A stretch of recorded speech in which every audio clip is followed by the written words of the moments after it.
Hello दोस्तों, कैसे हैं आप सब लोग। तो मैं एक नया वीडियो लेकर के आया हूँ ईमेल डेवलपमेंट के बारे में। ये जो वीडियो है पूरा ईमेल टाइप के बारे में होने वाला है। ईमेल क्या होता है और कैसे डेवलप करते हैं, मैंने इसकी वीडियो ऑलरेडी बनाई हुई है। अगर आपने नहीं देखी है तो डिस्क्रिप्शन में मैं उसका लिंक दे सकता हूँ और आप वहाँ पर जाकर देख सकते हो। बट जो आज का वीडियो है वो पूरा डेडिकेटेड है टाइप ऑफ ईमेल्स के बारे में, या मैं कह सकता हूँ कि मोड ऑफ ईमेल या बिहेवियर ऑफ ईमेल। जैसे अगर मैं बताऊं तो कोई ईमेल आपका रिस्पॉन्सिव होता है, कोई आपका फ्लूइड होता है, एक तीसरा टाइप और होता है हाइब्रिड। वो मैंने यहाँ पे ऐड नहीं किया है इस स्लाइड में उस नाम को, लेकिन मैं उसको भी आपको बताऊंगा कि हाइब्रिड जो डिजाइन होता है वो किस तरीके से काम करता है या क्या होता है हाइब्रिड डिजाइन। वीडियो थोड़ा लंबा होने वाला है, लेकिन मैं गारंटी देता हूँ अगर आपने इस वीडियो को पूरा देख लिया तो आपको ईमेल डेवलपमेंट के बारे में कोई भी डाउट रहने वाला नहीं है। आप आराम से किसी भी तरह के ईमेल को डिजाइन कर सकते हो या डेवलप कर सकते हो, चाहे वो आपका ईमेल फ्लूइड हो या रिस्पॉन्सिव ईमेल हो या आपका हाइब्रिड ईमेल हो। ठीक है, तो चलिए सबसे पहले डिस्कस करते हैं कि रिस्पॉन्सिव ईमेल क्या है। तो दोस्तों, शुरू करने से पहले मैं आपको ये बता देना चाहता हूँ कि आपका ईमेल टाइप कोई भी हो, चाहे वो रिस्पॉन्सिव हो, फ्लूइड हो या फिर आपका हाइब्रिड हो, ये तीनों के तीनों जो मोड हैं या बिहेवियर हैं मोबाइल फ्रेंडली होते हैं। इन पे मोबाइल की रेंडरिंग बिल्कुल परफेक्ट तरीके से रेंडर करती है। तो सबसे पहले अगर मैं बात करूं कि रिस्पॉन्सिव ईमेल क्या होता है, तो रिस्पॉन्सिव ईमेल वो होता है कि जिसमें हम लोग जो हमारे ईमेल की विड्थ होती है उसको पिक्सल में प्रोवाइड करते हैं। ठीक है, मैं आपको अगर ऐसे समझाऊंगा तो थोड़ा सा आपको मुश्किल हो सकती है समझने में, लेकिन मैं आपको एग्जांपल के थ्रू समझाता हूँ कि ये रिस्पॉन्सिव और जो फ्लूइड है वो किस तरीके से इनका बिहेवियर होता है। देखो दोस्तों, ये मेरा रिस्पॉन्सिव ईमेल है और यहाँ पर अगर आप देखो तो ये मेरा फ्लूइड ईमेल है। फ्लूइड और रिस्पॉन्सिव में क्या फर्क होता है देखना, आप थोड़ा सा आपको ऐसे समझ में आएगा। अगर मैं जैसे ही यहाँ पर देखना, आप ये जो आपको 600 आ जाएगी जब आपकी विड्थ, तो ये किस तरीके से बिहेव करेगा ये देख रहे हो।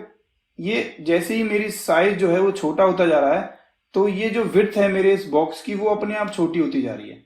ये ध्यान देना दोस्तों, ये फ्लूइड ईमेल है, ये आपको बिल्कुल ध्यान देना है कि ये आपका फ्लूइड ईमेल है। ठीक है, यहाँ देखो जैसे ही मैं इसको बड़ा करता हूं तो ये 600 पिक्सल तक जाते ही बड़ा होता होता होता 600 पिक्सल तक अपना काम कर रहा है। और जैसे ही इसको छोटा करूंगा तो ये according to the width of browser, मैंने ब्राउजर की विड्थ कितनी कर रखी है उसके हिसाब से अपने आप को मैनेज कर रहा है। जब भी कभी आपका ईमेल फ्लूइड होगा तो वो ब्राउजर की विड्थ के हिसाब से अपने आप की विड्थ को सेटल करेगा। ठीक है, अब आते हैं रिस्पॉन्सिव पे। हालांकि मुझे सबसे पहले आपको रिस्पॉन्सिव बताना था, लेकिन पहली टैब फ्लूइड की खुली हुई थी इसलिए मैंने आपको फ्लूइड बता दिया। बताने मुझे दोनों ही है। अब दूसरा है मेरा रिस्पॉन्सिव। रिस्पॉन्सिव ईमेल का अगर मैं आपको बिहेवियर दिखाऊं, एक चीज देखना आप कि जैसे ही 600 पिक्सल पे मेरा जो ब्राउजर की विड्थ 600 से नीचे जाती है, 64, 604, 601 और ये खटक, देख रहे हो ये मेरा जैसे ही 600 से नीचे जा रहा है तो इसकी विड्थ 300 पे आ जा रही है, क्योंकि मैंने, अगर मैं आपको सबलाइन पर लेके जाता हूं तो मैंने इसकी विड्थ 300 सेट की हुई है। ठीक है, तो ये मेरा रिस्पॉन्सिव ईमेल है। समझ आया आपको डिफरेंस। देखो डिफरेंस ये है कि जब मैं इसकी विड्थ फ्लूइड के केस में जब मैं विड्थ को छोटा करता हूं तो जो मेरा बॉक्स है या कंटेनर है वो विड्थ अपने आप सेट कर लेता है ब्राउजर की विड्थ के हिसाब से।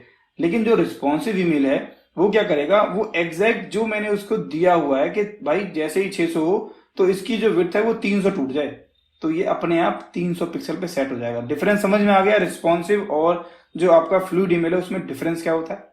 ठीक है, आगे बढ़ाते हैं वीडियो को।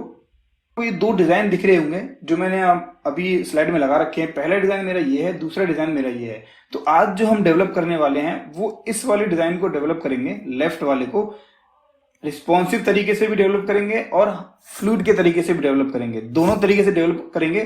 थोड़ा वीडियो लंबा होगा जैसे मैंने आपको पहले बताया, लेकिन दोस्तों मैं चाहता हूं कि आप इस वीडियो को पूरा देखें ताकि आपको कोई डाउट ना रहे कि कैसे हम किसी भी तरह के ईमेल को डेवलप कर सकते हैं। अगर मैं ईमेल फील्ड के बारे में बात करूं तो ईमेल डेवलपर के लिए बहुत इंपॉर्टेंट वीडियो है ये। तो चलिए सीधे अपने सबलाइन पर आते हैं। हम लोग आ गए हैं अपने सबलाइन पर और अगर आप देखो तो मैंने यहाँ पर रिस्पॉन्सिव का ईमेल ही खोला हुआ है। ठीक है, तो मैं इसी वाले कोड को यूज करने वाला हूं। आगे मैं डिजाइन को भी साथ साथ खोल लेता हूं जो मैंने डिजाइन बनाया हुआ है। ये मेरी दो इमेजेस हैं, ये मेरा पूरा फोल्डर है जहां पे मैं सारे डेटा मैंने रखा हुआ है। ठीक है, तो ये मेरी इमेज फोल्डर हो गया जिसमें मैंने एक टॉप इमेज रखी हुई है, एक लोगो रखा हुआ है। दूसरा मैंने क्या किया हुआ है, यहाँ पर रिस्पॉन्सिव का कोड है मेरा ये, और एक मेरा फ्लूइड का कोड है। तो रिस्पॉन्सिव का कोड मैंने यहाँ पर खोला हुआ है। अब सबसे पहले मैं क्या करता हूँ, मैं डिजाइन को ओपन कर लेता हूँ। ये मेरा पहला वाला डिजाइन है जो हमें आज बनाना है। ठीक है, तो सबसे पहली रो हमारी क्या बनेगी? अगर मैं आपको एक चीज बताऊं तो ईमेल हमारे कई कॉलम के हो सकते हैं, कि जैसे ये वाला ईमेल है मेरा सिंगल कॉलम डिजाइन है, और जो ये वाला डिजाइन है मेरा 2 कॉलम डिजाइन है, क्योंकि यहाँ पर मेरा साइड बाय साइड 2 टीडी बन रहे हैं। एक टीडी ये हो गया, एक टीडी ये हो गया। टीडी से मतलब दोस्तों ये है कि हम कभी भी अगर कोई ईमेल बनाते हैं तो प्लीज कोशिश यही करना कि हमेशा उसको टेबल स्ट्रक्चर यूज करके बनाएं। टेबल स्ट्रक्चर अगर आपको समझ में नहीं आता है तो उसकी भी मैंने वीडियो बनाई हुई है कि वो कैसे काम करता है, वो डिस्क्रिप्शन में मैं लिंक दे दूंगा, आप वहां पर जाकर देख सकते हो। तो यहाँ पर अगर आप देखो तो ये 2 कॉलम डिजाइन है, और टेबल स्ट्रक्चर का मैंने इसलिए आपको बताया क्योंकि काफी सारे ईमेल क्लाइंट्स हैं जो टेबल स्ट्रक्चर को ही फॉलो करते हैं। वो डिव जो आपका डिवीजन में अगर आप बनाओगे तो श्योरिटी नहीं है कि वो हर जगह अच्छे से काम करे। ठीक है, तो मैं प्रेफर यही करूंगा कि आप लोग कभी भी ईमेल बनाओ अपना टेबल स्ट्रक्चर का यूज करके ही बनाना।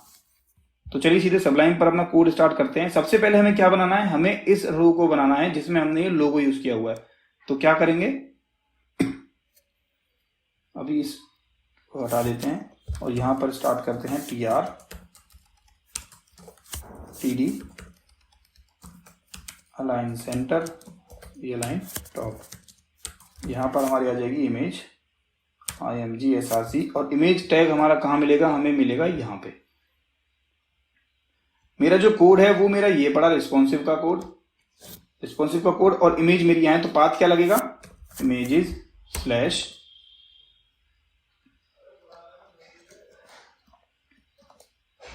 logo.jpg। जेपीजी या PNG मैं अभी इसके बारे में श्योर नहीं हूं, लेकिन एक बार इसको रन करके देखते हैं।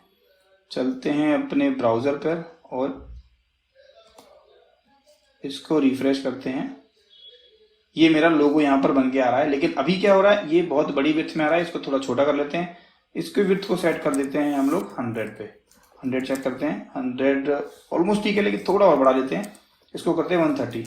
ठीक है, ये मेरा टेबल टैग बन के, टेबल टैग के अंदर जो मेरा पहली TR थी वो बन के आ गई। इसमें एक चीज और कर सकते हैं हम लोग। सबसे पहले जो हमने टेबल के अंदर सीधे हमने TR स्टार्ट कर दी है, हमें एक बॉर्डर भी चारों तरफ ईमेल के देना चाहिए। तो उसके लिए मैं क्या करूंगा, इसको अभी के लिए कट कर दूंगा, एक नई TR बनाता हूं।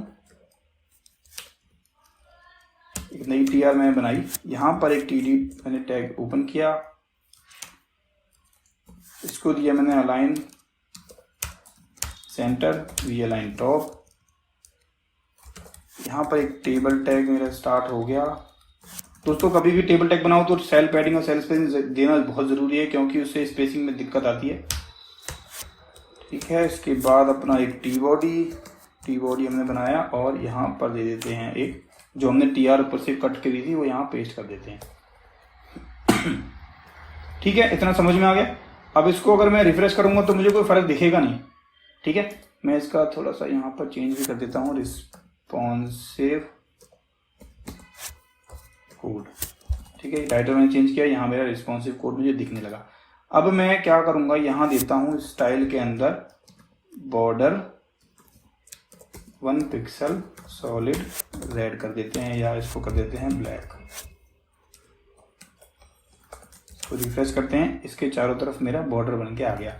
दोस्तों एक चीज और मैं बताना चाहूंगा, जो हमारी ईमेल्स की डेवलपमेंट की मैं क्या कह सकता हूं उसको, जो स्टैंडर्ड विड्थ होती है वो बेसिकली 600 पिक्सल ही होती है, इसलिए मैंने यहाँ पर 600 पिक्सल रखा है। ठीक है, और ये डिपेंड करता है कि आप किस डिजाइन पे काम कर रहे हो, तो आप उसके अकॉर्डिंग इसको रख सकते हो।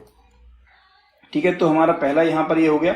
अब दूसरी जो हमारी लाइन थी, या दूसरी हमारी जो TR है, वो है कि हमें इस वाली इमेज को लगाना है। तो सीधे चलेंगे अपने इमेज के पास और यहाँ पर इसका पाथ कॉपी करेंगे और आते हैं सबलाइन पर। सीधे नई TR मैंने यहाँ बना रखी है, सॉरी नई TR हम बनाते हैं, इसको कॉपी मार देते हैं सेम टू सेम। इमेज का पाथ कॉपी करते हैं यहाँ पर और डाल देते हैं यहाँ पे। और ये क्या है, मेरी PNG इमेज है। मैं इसको सेव करता हूँ, इसकी विड्थ दे देते हैं 600 पिक्सल। ठीक है, अब इसको करते हैं सेव। ये रहा मेरा ब्राउजर, ये मेरी दूसरी इमेज यहाँ बन के आ गई। एक चीज और मैं आपको बताना चाहता हूँ कि जैसे अगर आप देख रहे हो मैंने इमेज टैग यूज किया, उसके नीचे आपको देख रहे हो यहाँ पे ये स्पेस दिख रहा है थोड़ा सा। तो इस स्पेस को हम कैसे हटाते हैं, कभी भी आप अपने जीमेल के लिए कोई ईमेल बना रहे हो या किसी भी क्लाइंट के लिए ईमेल बना रहे हो, ईमेल क्लाइंट के लिए, तो अच्छी प्रैक्टिस यही होती है कि कोई भी इमेज अगर आप यूज करो तो उसमें एक प्रॉपर्टी होती है style display block. Display block को यूज करोगे, जैसे ही मैं इसको रिफ्रेश करूंगा तो आप देखोगे वो व्हाइट स्पेस हट गया। तो इमेजेस कभी भी आप यूज करो तो प्लीज मैं आपको रिकमेंड करूंगा हमेशा एक डिस्प्ले ब्लॉक की प्रॉपर्टी उनको उनके साथ यूज कर लें, जिससे ये एक्स्ट्रा स्पेसिंग की जो प्रॉब्लम है वो आपको कभी फेस करने को नहीं मिलेगी। ठीक है, अब जो हमारा नेक्स्ट इसका स्निपेट है वो है ये वाला, ये पैराग्राफ वाला। ठीक है, तो इसमें मैं आपको रिकमेंड ये करना चाहूंगा कि जैसे मान लीजिए बहुत से डेवलपर हैं, वो क्या करते हैं कि वो क्या करेंगे, एक टीआर बनाएंगे और एक टीडी बना देंगे। ठीक है, टीडी बना करके मैं आपको एग्जांपल के थ्रू बताता हूं, ऐसे बताऊंगा तो थोड़ा सा ज्यादा हौच पौच हो जाएगा। मैं करता हूं यहां टीआर टीडी, ये कर देते हैं हेलो, और यहाँ पे स्टाइल दे देते हैं फॉन्ट फैमिली एरियल कर देते हैं अभी के लिए, font size 16 pixel, line height 24 pixel. दोस्तों ये जो लाइन हाइट मैंने दी है इसके पीछे भी एक कह सकते हैं कि एक स्टैंडर्ड पहले से ही बना हुआ है कि कितने फॉन्ट साइज के लिए कितनी लाइन हाइट बनेगी। तो इसके ऊपर भी मैं आपके सामने एक वीडियो लाने वाला हूं जिसको हम बोलते हैं एडीए कंपैटिबल। ये एडीए कंपैटिबल क्रेडेंशियल्स होते हैं जिसका यूज हम लोग काफी सारी ईमेल्स में करते हैं। आज के जितने भी ईमेल्स जो मॉडर्न टाइम में डेवलप हो रहे हैं वो एडीए के अंडर ही बन रहे हैं। तो इसके ऊपर भी मैं वीडियो लेके आने वाला हूँ। मैंने यहाँ पर लिख दिया है हेलो।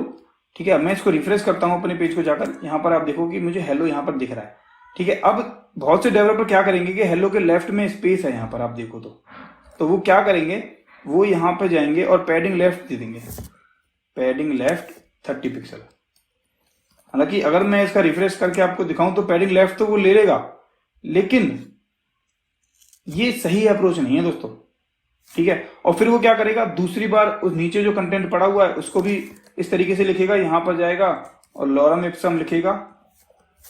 मींस कंटेंट तो दोस्तों कुछ भी हो सकता है, मैंने अभी के लिए डमी कंटेंट रखा हुआ है, लॉरम इप्सम। इसको कॉपी करते हैं, फिर से पेस्ट, फिर से पेस्ट, फिर से पेस्ट, फिर से पेस्ट।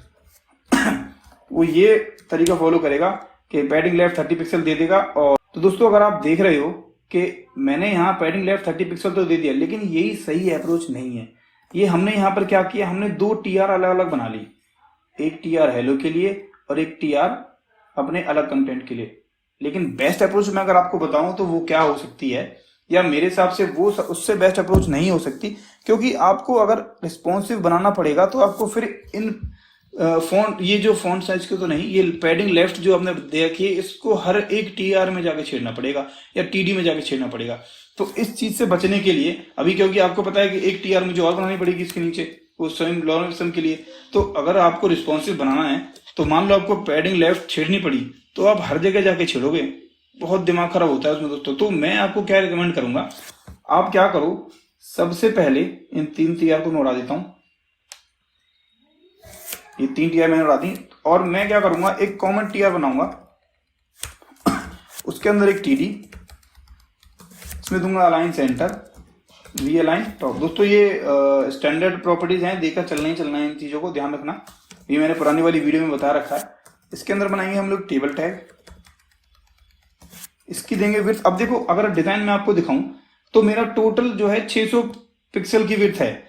अब ये ऑब्वियसली हेलो लॉरम इप्सम जो आपका कंटेंट है वो लेफ्ट से भी स्पेस ले रहा है, राइट से भी ले रहा है, तो ऑब्वियसली ये थोड़ा सा इसकी जो विड्थ है वो कम होगी। तो अभी के लिए मैं इसकी विड्थ कर लेता हूँ 550। तो मैं क्या करूंगा 550 टेबल की width 550, cell padding 0, cell spacing 0। ठीक है, इतना समझ आ गया। अब मैं इसमें क्या करता हूं, अब मैं सारी टीआर इसके अंदर डाल दूंगा, मुझे कोई पैडिंग यूज करने की जरूरत नहीं है। सॉरी, इसके अंदर हम एक टी बॉडी भी डालेंगे, टी बॉडी। अब टीआर बनाएंगे हम लोग, यहाँ पे टीआर, ये हो गया टीडी। यहां पर आप कर सकते हैं अलाइन लेफ्ट, ये अलाइन टॉप, और ये मैंने कर दिया हेलो। और सेम प्रॉपर्टीज में अप्लाई कर देते हैं, स्टाइल में जाते हैं, कलर है 757575, फॉन्ट फैमिली कर देते हैं एरियल जैसा मैंने पहले किया था, और लाइन हाइट करते हैं 24 pixel, font size 16 pixel, refresh करते हैं। देखो दोस्तों, मैंने पहले पैडिंग लेफ्ट यूज की थी, ठीक है, लेकिन मैंने अब क्या किया, मैंने अप्रोच ही चेंज कर दी, लेकिन मेरा जो आउटपुट है वो बिल्कुल परफेक्ट है, ठीक है। अब मैं थोड़ा सा इसमें कंटेंट और ऐड करता हूं। कंटेंट ऐड किया, यहां पर लिखते हैं लॉरेम इप्सम, ये मैंने सेव किया। दूसरा, तीसरा, चौथा, लास्ट में सारा कॉपी करते हैं और 2-3 बार पेस्ट मार देते हैं। ये मेरी जो कंटेंट मैंने यहाँ पे पेस्ट किया है वो आपको यहाँ पर दिख रहा होगा, ठीक है। अब मुझे क्या करना है, थोड़ा यहाँ पर मेरी स्पेसिंग है हेलो के ऊपर भी और लॉरेम इप्सम के ऊपर भी, तो उसको मैं क्या करता हूँ, मैं इस पे दे सकता हूँ पैडिंग टॉप 30 पिक्सल और नीचे वाले पे भी मैं पैडिंग टॉप 20 पिक्सल कर देता हूँ, 20 पिक्सल, ठीक है। यहाँ से 30 होगी, यहाँ से 20 होगी। एक मेरा नीचे और चल रहा है, उसको भी मैं नया टीआर बना के दे देता हूँ यहाँ पे, ठीक है। इतना मेरा बन गया। अगर आप डिजाइन मैच करोगे तो पहले मेरे यहाँ पे लोगो हो गया, फिर इमेज हो गई, फिर मेरा यहाँ पर हेलो आ गया, फिर 2 लॉरेम इप्सम आ गए। इसके बाद मुझे बनाना है सीटीए।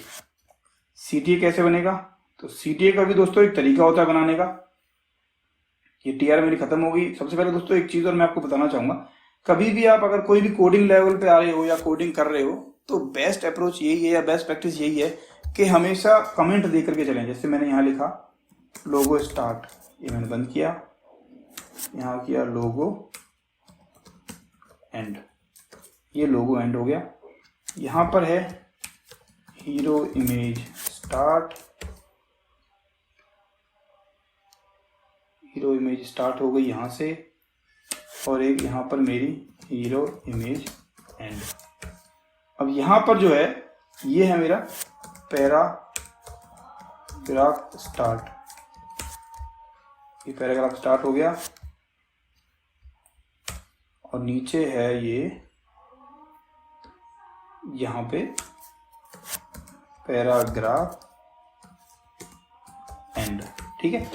अब मुझे क्या अगला बनाना है, सीटीए स्टार्ट, सीटीए एंड। तो सीटीए के लिए क्या करेंगे, फिर से एक टीआर बनाएंगे हम लोग, सीटीए टीआर, फिर मैंने टीडी बनाई एक, अलाइन सेंटर, ये अलाइन टॉप। अब इसमें दोस्तों क्या है, मैं एक चीज आपको बताऊं, तो इसके अंदर मुझे अगर मैं सीधे एंकर टैग स्टार्ट करता हूं, AHREF, ठीक है, हैश कर देते हैं और यहां लिखते हैं क्लिक हेयर, और इसका देते हैं बैकग्राउंड कलर FA9D2E और कलर देते हैं ब्लैक। फॉन्ट साइज सेम देते हैं 16 पिक्सल और लाइन हाइट 24 पिक्सल। अगर मैं इसको जाकर रिफ्रेश करता हूं तो आपको ये सीटीए यहाँ पर दिख रहा है, ठीक है। अब मैं क्या करूँगा, इसमें पैडिंग भी दे देते हैं, थोड़ी सी पैडिंग 10 पिक्सल और 20 पिक्सल, ठीक है। सेव करते हैं, ये मेरा बन गया यहाँ पे। आप इसमें देख रहे हो, आप मैं जब इसको पैडिंग दे रहा हूँ तो ऊपर वाले कंटेंट को ही ओवरलैप कर रहा है। इसके लिए हम क्या करते हैं, यहाँ पे लिखते हैं डिस्प्ले ब्लॉक। मैं इसको जैसे ही रिफ्रेश करूंगा तो सीटीए मेरा एंड टू एंड फैल के आ गया। अब भैया ये क्या दिक्कत हो गई, अब मैं इसको कैसे सॉल्व करूंगा, मेरा तो सीटीए पूरा का पूरा भाग रहा है। इसको हम कैसे सॉल्व करते हैं, जो हमने एंकर टैग बनाया है इसको मैं यहां से कट करूंगा, इस टीडी के अंदर एक टेबल टैग स्टार्ट करूंगा। टेबल टैग मैंने स्टार्ट किया और यहां पर देते हैं सेल पैडिंग 0, सेल स्पेसिंग 0, यहां पर टी बॉडी और टी बॉडी के बाद देते हैं यहां पर टी आर और इसके अंदर एक टीडी। हाँ, तो हमने यहाँ पे एक टीडी बना लिया है। अब टीडी के अंदर हम लोग एट्रीब्यूट देंगे जैसे हमने ऊपर दिए हुए हैं, अलाइन सेंटर और देते हैं वी अलाइन टॉप, और इसके अंदर हम लोग एंकर टैग डाल देंगे, ये जो मैंने ऊपर से कट करके यहाँ पेस्ट कर दिया। अब जैसे ही मैं वहां रिफ्रेश करूंगा ये देख रहे हो CTA मेरा जहां चाहिए था वहां तक आ रहा है। तो कभी भी आप अगर कोई CTA बना रहे हो, CTA की फुल फॉर्म अगर आपको नहीं पता है तो होती है कॉल टू एक्शन, जो हमारे ईमेल्स में यूजर के इंटरेक्शन पे वर्क करता है या किसी दूसरे पेज पर उसको लेकर के जाता है। ठीक है, तो मैंने यहाँ पर CTA बना लिया है। CTA कभी भी बनाओ तो सीधे TR के अंदर जो आप TD बना रहे हो उसमें उसका इमीडिएट चाइल्ड मत बनाना, हमेशा उसके अंदर टेबल टैग बना के फिर एक TR बना के फिर उसमें TD देना और उसके अंदर एंकर टैग को लगा देना। आपको कोई दिक्कत नहीं आएगी, आपका जो CD है वो एज पर द रिक्वायरमेंट काम करेगा। ठीक है, अब डिजाइन में हम कहाँ तक पहुंच गए, हम यहाँ तक पहुंच गए। अब लास्ट में बनता है हमारा फुटर, तो हम फुटर को भी बना लेते हैं यहाँ, footer start, footer and. Footer बनाने के लिए फिर से एक TR बनाते हैं, फिर एक TD बना लिया हमने और दे दिया अलाइन सेंटर, रीअलाइन टॉप, एक नीचे टेबल टैग बना लिया हमने, टेबल टैग बना लिया, सेल पैडिंग 0, सेल पैडिंग 0। दोस्तों ये सब यूज करना बहुत जरूरी है, रेंडरिंग प्रॉपर आती है इससे। टी बॉडी यहाँ खत्म हो गई, इसको बंद कर दिया मैंने और यहाँ पर देते हैं हम एक TR, जो ऊपर हमने लॉरम सब यूज किया है उसको पूरा उठा लेते हैं और यहाँ से कंटेंट को थोड़ा सा उड़ा देंगे। ठीक है, और जो हमने फुटर बनाया हुआ है उसको यहाँ देते हैं स्टाइल, BG कलर दे देते हैं यहाँ, BG कलर #F2 ठीक है, थोड़ा इस कंटेंट को यहाँ से उड़ा देते हैं और फुटर का जो फॉन्ट साइज है उसको भी थोड़ा कम करके 12 और 18 पिक्सल करके इसको रिफ्रेश मारते हैं। तो आप देखो यहाँ पर मेरा फुटर भी बन के आ गया। थोड़ा सा मुझे यहाँ पे स्पेस चाहिए बीच में, तो मैं क्या करता हूँ, CTA के ऊपर स्पेस दे देते हैं, पैडिंग टॉप, मार्जिन नहीं चलता दोस्तों, ध्यान रखना, मार्जिन बहुत दिक्कत करता है, आउटलुक में भी नहीं चलेगा वो, तो हमेशा पैडिंग ही यूज करना। पैडिंग टॉप 20 पिक्सल, इसको कुछ इस तरीके से यूज करते हैं, पैडिंग 20 पिक्सल टॉप से, 0 पिक्सल लेफ्ट राइट से और 20 पिक्सल बॉटम से। इसको सेव करता हूँ, चलाता हूँ, तो मेरा टॉप से भी हो गया ये 20 पिक्सल, नीचे से भी, और बीच में हमें कोई स्पेस नहीं चाहिए। तो मेरा जो करीब 90% मेरा ईमेल जो है बन चुका है। थोड़ा सा इस फुटर को भी मुझे अलाइन करना पड़ेगा। फुटर के लिए मुझे क्या करना है, मुझे यहाँ पर देनी पड़ेगी विड्थ में दे देता हूँ यहाँ पे 550। इसको चेक करते हैं, इसको सेंटर में कर देते हैं, कंटेंट को सेव मारते हैं। ये आपको दिख रहा है यहाँ पर। थोड़ा कंटेंट अगर मैं आपको बढ़ा के दिखाऊंगा तो आपको थोड़ा और समझ में आएगा। सेव किया मैंने, ये मेरा फुटर आ गया। फुटर को भी थोड़ा सा स्पेसिंग दे देते हैं, पैडिंग टॉप और पैडिंग बॉटम दे देते हैं 20 पिक्सल। ये आपका फुटर बन गया। तो जो जो मॉड्यूल थे हमने सारे बना लिए। यहाँ पर ज़्यादा टाइम नहीं लगा, 20-22 मिनट हमें लगे हैं शायद, मैं अगर अप्रोक्सली सही बताऊं तो।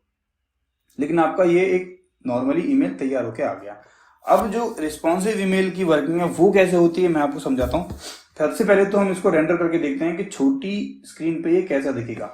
ठीक है, सबसे पहले इंस्पेक्ट खोलते हैं। इंस्पेक्ट खोला हमने। मैं अगर इसको छोटा करूंगा तो कोई फर्क पड़ेगा नहीं। देख रहे हो नीचे स्क्रॉल बार आ गई। भैया हमें रिस्पॉन्सिव ईमेल बनाना है, कैसे बनेगा वो यहां से स्टार्ट करते हैं। सबसे पहले हमें क्या करना है, हमें ये चेक करना है कि हमने कहां कहां पे विड्थ दी हुई है। हमने एक तो यहाँ पे दी हुई है 600 पिक्सल, उसके बाद हमने विड्थ यहाँ 130 दी हुई है। हमें डेस्कटॉप मोबाइल दोनों पे इसकी 130 विड्थ दिखानी है तो उसको नहीं छेड़ेंगे। हमने एक यहाँ पे विड्थ दी हुई है, एक हमने 550 यहाँ दी हुई है, ये सॉरी यहाँ पर दी हुई है। उसके बाद अगर मैं नीचे चलता हूँ तो एक 550 मैंने फुटर में दी हुई है। ठीक है, तो सबसे पहली अप्रोच क्या होनी चाहिए मेरी कि जहां जहां भी मैंने विड्थ दी हुई है वहां वहां पर मैं एक क्लास लगा दूंगा। अब जैसे ये मेरा टॉप टेबल है, ठीक है, टॉप टेबल को मैं क्या चाहता हूं, जैसे ही वो 600 पिक्सल से नीचे जाए, ठीक है, मैक्सिमम विड्थ हम जब यूज करते हैं जब हमें छोटी स्क्रीन पे वो CSS अप्लाई करनी हो कि 600 पिक्सल से जब भी कोई नीचे की डिवाइस होगी तो वो ये वाली CSS पिक कर लेगा। ठीक है, अब मैंने क्या लगा रखा है कि जैसे ही 600 पिक्सल से नीचे जाए तो टॉप टेबल की विड्थ क्या है 300 पिक्सल हो जाए। मैं क्या चाहता हूं 360 हो जाए, 360 हो जाए। इसको सेव किया मैंने। अब मैं इसको रिफ्रेश करूंगा तो फर्क पड़ेगा नहीं। क्यों? क्योंकि नीचे भी मैंने 600 पिक्सल यूज किया हुआ। हालांकि अगर मैं इंस्पेक्ट करके चेक करूंगा तो जो टॉप टेबल है उसमें आपको 360 पिक्सल दिखाएगा। वो टॉप टेबल ये देखो 360 पिक्सल दिखा रहा है, पर पूरे ईमेल में आपको फर्क दिखेगा नहीं। क्यों? क्योंकि और भी जगह पे मैंने स्पेस यूज किया हुआ है, मीन्स विड्थ मैंने यूज कर रखी है, जो इसके इंपैक्ट को काम नहीं करने देगी। ठीक है, इसका इंपैक्ट पड़ नहीं रहा है। तो अब मुझे क्या करना है, अब मैं देखता हूं कि 600 पिक्सल यहां भी पड़ी हुई है। तो ऐसा करते हैं, टॉप टेबल का नाम चेंज करके करते हैं थोड़ा सा कॉमन कर देते हैं, कॉमन विड्थ। कॉमन विड्थ मैंने यहां से नाम उठाया इसका, और यहां पर मैंने इसको सेव कर दिया। एक बार चेक कर लेते हैं सही काम कर रहा है। हाँ, कॉमन विड्थ यहां पर मेरा 360 पिक्सल दिखा रहा है। ठीक है जी, बहुत बढ़िया। अब चलते हैं आगे। अब मैं कॉमन विड्थ को कॉपी करता हूं और जहां जहां 600 पिक्सल है सर्च करते हैं 600। मेरा 600 यहाँ है, मैंने यहाँ पर कॉमन विड्थ दी हुई है। नेक्स्ट सर्च करते हैं 600 मेरा यहाँ है, यहाँ भी मैं क्लास दे देता हूँ, क्लास कॉमन विड्थ। अब अगर 600 में सर्च करूं तो टॉप पे दे रखा है, बॉटम में दे रखा है मैंने यहाँ इमेज पे। तो भाई 600 तो मेरा सिल्ट गया। ठीक है, थोड़ी सी मैं अजीब सी लैंग्वेज बोल रहा हूँ, 600 मेरा निपट गया। अब आगे चलते हैं अपना नया विड्थ को ढूंढते हैं, नई वाली को। कौन सी थी हमारी? 550। ठीक है, हमने 600 में 360 लगाई, ऑब्वियसली फिर 550 में हम लोग कम ही लगाएंगे। तो मैं क्या करता हूं, यहां पर पहले क्लास बनाते हैं, क्लास मिडल विड्थ नाम से मैंने क्लास बनाई। इसमें मैं क्या चाहता हूं कि 360 की मैंने टॉप वाली दे दी, और मिडल विड्थ में मैं चाहता हूं इसकी विड्थ को दे दे भाई तू विड्थ 320 पिक्सल। 320 पिक्सल मैंने दे दिया यहां पे। अब मिडल विड्थ को मैं कॉपी करता हूं, और जहां जहां पे 550 मैंने दिया हुआ है वहां मिडल विड्थ को कॉपी कर देते हैं, मीन्स वहां पे वो क्लास लगा देते हैं। सेव चेक करते हैं। अब 550 यहां दिया हुआ है, यहां दिया हुआ है, यहां पे मैंने पहले लगा रखी है, और यहां फुटर वाले केस में मैं यहां पर भी लगा देता हूं मिडल विड्थ। ठीक है, अब इसको जाकर मैं रिफ्रेश करता हूं। ये देखो आपका जो ईमेल है जैसे ही 600 पिक्सल से नीचे आया, ये देखो ध्यान दिया ना, यहां पर ये बार बार हट जाता है। थोड़ा सा मैं इसको जब स्क्रॉल करूंगा लेफ्ट एंड राइट में, तो यहां पर कुछ पिक्सल दिखते हैं आपको। ये देखना आप 615, अब जैसे ही 607, 4, 2, 1, 599 पे आते ही इसने क्या किया, रिस्पॉन्सिव ईमेल में कन्वर्ट हो गया। दोस्तों ये मेरा पहला पॉइंट था जो मैंने आपको प्रैक्टिकल करके दिखाया कि अब आप रिस्पॉन्सिव ईमेल कैसे बना सकते हो। ठीक है, और अब जो दूसरा पॉइंट है वो भी बहुत इंपॉर्टेंट है कि रिस्पॉन्सिव ईमेल तो हमने सीख लिया, लेकिन रिस्पॉन्सिव ईमेल को हम फ्लूइड कैसे बना सकते हैं, ये भी एक टास्क होता है ना। ठीक है, तो उस टास्क की तरफ बढ़ते हैं कि फ्लूइड हमारा क्या होता है और कैसे काम करता है। जैसे मैंने आपको पहले बताया था, जो हमारा फ्लूइड है, अगर मैं फ्लूइड को ओपन करता हूं, ये रहा, और मैं रिस्पॉन्सिव को ओपन करता हूं तो मैंने रिस्पॉन्सिव को दोस्तों ओवरहेड मार रखा है। ठीक है, रिस्पॉन्सिव कोड मेरा कैसे काम कर रहा है, जैसे ही 600 से नीचे जा रहा है वो अपने आप को तोड़ दे रहा है। लेकिन जब मैं फ्लूइड को देखता हूं तो वो अपने आप की विड्थ को डिपेंड करता है कि भाई ब्राउजर की विड्थ क्या है। ठीक है, अब मैं इस वाले जो रिस्पॉन्सिव वाले कोड को सेव कर लेता हूं, और उनमें फिर आपको एक्चुअल में डिफरेंस दिखाऊंगा। ये मेरा फ्लूइड फ्लूइड न्यू के नाम से मैं बना देता हूं, यहाँ पर फ्लूइड न्यू, और फ्लूइड न्यू जो है इसमें अब चेंज मारते हैं। ठीक है, अब मुझे क्या करना पड़ेगा, मैं चाहता हूं कि जो मेरा टॉप टेबल है जैसे ही 600 पिक्सल से नीचे जाए उसकी विड्थ क्या हो जाए। अब दोस्तों मैंने आपको इनिशियली बताया था कि फ्लूइड जो होता है उसमें हम लोग हमेशा परसेंटेज विड्थ अप्लाई करते हैं, मीन्स हमेशा हम परसेंटेज से खेलेंगे। अब क्या होगा, मैं यहां पर देता हूं 96% विड्थ, इंपॉर्टेंट मैंने यहां दे दिया। ठीक है, और जो अंदर 320 मैंने दिया हुआ है उसकी विड्थ हो जाए, विड्थ हम चाहते हैं उसकी विड्थ हो जाए 96%। ठीक है, दोनों इसको 95% कर देते हैं, इसको देते हैं इंपॉर्टेंट। अब मैं जाकर अपना रिफ्रेश मारता हूं फ्लूइड के केस में, ओपन इन ब्राउजर करते हैं, ओपन इन ब्राउजर। अब डिफरेंस देखने की, डिफरेंस समझने की कोशिश करना। ये मेरा रिस्पॉन्सिव है, ठीक है, और ये इसका मैं थोड़ा सा टाइटल चेंज करता हूं, ये हो गया मेरा फ्लूइड कोड। इसको करते हैं, ये मेरा फ्लूइड कोड हो गया। इसको हटाओ, ये मेरा रिस्पॉन्सिव कोड है, ये मेरा फ्लूइड कोड है। रिस्पॉन्सिव को भी थोड़ा सा इंस्पेक्ट करते हैं और इसको मैं दिखाता हूं कि 595 पे ऐसा हो गया, लेकिन जब मैं इसको रिफ्रेश करता हूं तो ये क्या हो जाना चाहिए, ये देखो, देख रहे हो आप। जैसे जैसे मैं छोटा करता जाऊंगा वैसे वैसे ये अपने आप की विड्थ को हैंडल करता हुआ चलेगा। हालांकि देखो दोनों के दोनों मोबाइल फ्रेंडली हैं, जैसे मैंने वीडियो की स्टार्टिंग में बताया था, दोनों के दोनों जो हमारे फ्लूइड और रिस्पॉन्सिव होते हैं दोनों मोबाइल फ्रेंडली होते हैं, लेकिन दोनों का बिहेवियर बहुत अलग होता है। जैसे आप देखो अभी मुझे यहाँ पे क्या है, स्पेसिंग दिख रही है, तो स्पेसिंग को मैं कैसे खत्म करूंगा, मैंने क्या कर रखा है, कॉमन मैंने इमेज में भी लगा रखी है। ठीक है, मैं यहाँ पर एक विड्थ दे देता हूँ 100% की, इसकी क्लास थोड़ी चेंज कर देता हूँ, विड्थ 100 में बनाता हूँ और यहाँ पर एक क्लास और असाइन कर देता हूँ, विड्थ 100% इंपॉर्टेंट। अब इसको सेव करके चलाऊंगा तो आपको देख रहे हो ये 100% कर लिया इसने, लेकिन आपका जो फ्लूइड है क्या जबरदस्त चल के दिख रहा है, देख रहे हो, ये मेरा फ्लूइड हो गया। और जो रिस्पॉन्सिव है वो ड्रास्टिक, अगर मैं बोलूं तो फ्रैक्शन ऑफ सेकंड में अपनी विड्थ को उसी लेवल पे सेट कर देगा जो हमने अप्लाई किया हुआ है पहले उसको कोड में, और यहाँ पर ये धीरे धीरे से अपनी विड्थ को सेट करता हुआ चलेगा। आशा करता हूं दोस्तों आपको समझ में आया होगा कि ये रिस्पॉन्सिव और फ्लूइड का चक्कर क्या है। ईमेल डेवलपमेंट में आजकल देखो क्रांति आई हुई है दोस्तों। आजकल दोस्तों जितनी भी कंपनीज हैं या जितने भी एमएनसीज हैं वो ईमेल पे काफी ज्यादा जोर दे रही हैं, क्योंकि दोस्तों सबको पता है कि आज का टाइम डिजिटल टाइम है और ईमेल के सारे से वो अपने जितने भी कंटेंट हैं या जितने भी प्रोडक्ट हैं उन सबको ग्रो करने में हेल्प करती हैं या अपने कंपनीज को ग्रो करने में ईमेल की हेल्प लेते हैं। तो दोस्तों आपको समझ में आया होगा, और अगर कंटेंट अच्छा लगा हो तो प्लीज़ लाइक कर देना। अगर मेरे चैनल पे पहली बार आए हो तो प्लीज़ सब्सक्राइब कर देना, और कुछ अगर गलती हो या मेरी तरफ से कुछ मैं मिस कर रहा हूँ और आपको कुछ भी नया सीखना हो तो प्लीज़ कमेंट कर देना कमेंट बॉक्स में। Thank you so much for watching.